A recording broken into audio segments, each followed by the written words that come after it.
স্ত্রীর সম্পত্তি থেকে স্বামী কতটুকু সম্পত্তি পাবে? দেখা গেছে যে আপনার যে বউ আছে সেই বউয়ের যদি ক্রয়সূত্রে কোনো সম্পত্তি জমি জমা থেকে থাকে, অথবা আপনার বউ যদি তার বাপের বাড়ি থেকে সম্পত্তি জমি জমার ভাগ পেয়ে থাকে, তাহলে আপনি আপনার বউয়ের নিকট থেকে কতটুকু সম্পত্তি পাবেন। এই বিষয়টি অনেকেই আমার কাছে জানতে চেয়েছেন যে একজন স্বামী তার স্ত্রীর সম্পত্তি থেকে কতটুকু অংশ পাবে।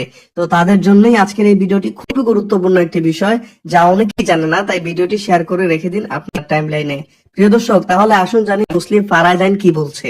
মুসলিম ফারায়দ আইন অনুসারে যদি আপনাদের কোনো সন্তান থাকে, তাহলে স্ত্রীর সম্পত্তি থেকে স্বামী পাবে 4/1 আর যদি আপনার স্ত্রীর কোনো সন্তান না থাকে, তাহলে আপনি পাবেন 2/1 বা মোট সম্পত্তির অর্ধেক।